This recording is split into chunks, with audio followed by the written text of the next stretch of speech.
Hi everybody, and welcome to the Deanne Scanlon Show. I'm DJ Foster, joined by Grand Valley State head volleyball coach Deanne Scanlon. Coach, thanks for joining me today. Hey DJ. Well, another good weekend for you. You pushed your win streak to 9 straight wins with a couple of sweeps. You went out on the road and took on a tough Wayne State team that was 7-2 coming into the match. So definitely a good battle there, but it ended up not being much of a fight as you won 3-0. You hit 325, which against a defensive team like Wayne State, who led the country in blocks, led all of Division II in blocks coming into the match, you hit 325 against them. You outblocked them 7-3, and defensively on your end, you held them to a .079 hitting percentage. So you were great offensively and defensively. Abby Aiken and Betsy Ronda each had 10 kills. Betsy Ronda and Ina Uma each had 5 blocks. So just a really strong victory for you guys. Right, and you hit on the key there was there were a lot of names offensively that popped up there for us, and that's why we had that high hitting percentage, because they couldn't just focus that block on one hitter.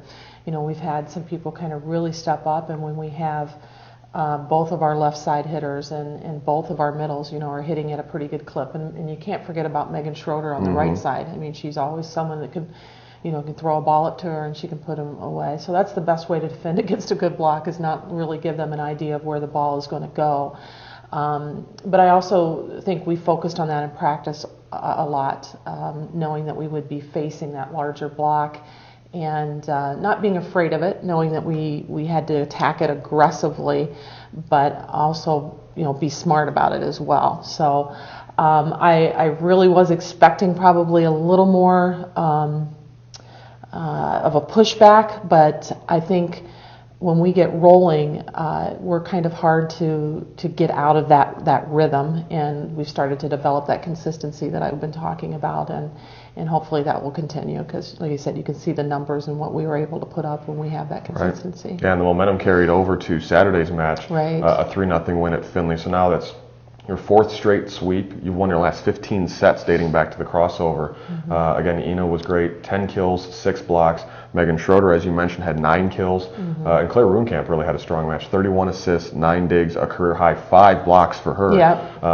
So that's great. But again, defensively, you were terrific. Finley hit .011, and 2 of the 3 sets they hit negative. And that's tremendous for defense. Yeah, I think we're a very good technically blocking team. I don't think we have some of the height that we've had in years past. But I think our girls have really embraced the, we may not have to stuff block a ball. It's about channeling it into our defense or getting good touches that we can turn around and run our offense on. And it's frustrating for teams.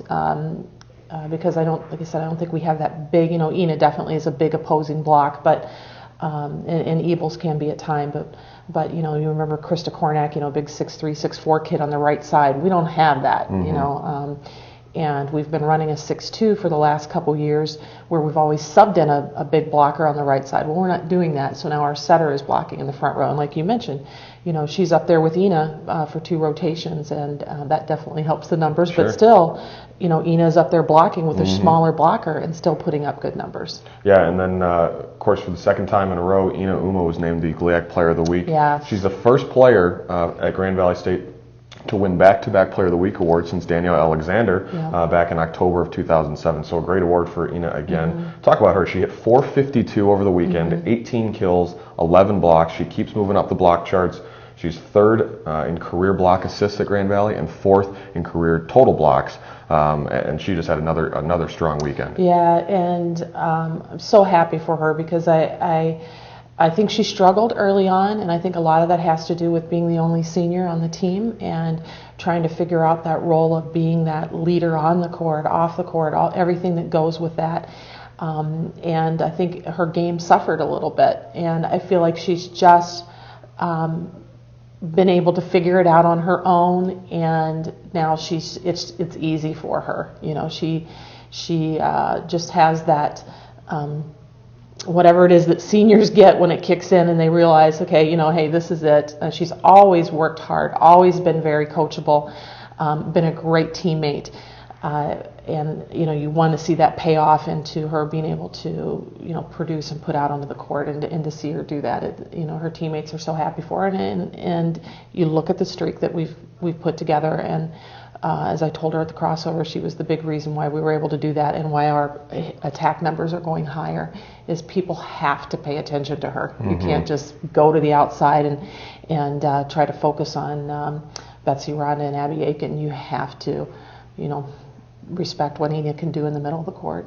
You're 18-4 overall now, Coach. 9 straight victories, 7 of those are 3-0 sweeps. Why do you think you guys are on such a roll right now?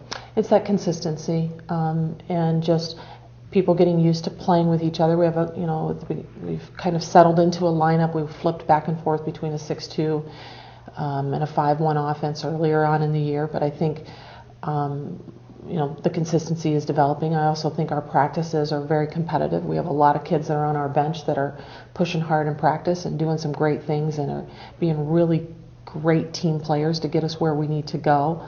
And I think our kids are hungry to get better every day when they come into practice. I think that's what we're going to push to them this week. These numbers are great. I think we need to take some pride in what we've done, but also realize that we can be better. And it's the small little things now. We don't have to take huge steps, but it's the little small details that we need to take care of the rest of the way through the season. This weekend you come back home for what probably seems like the first time in a month.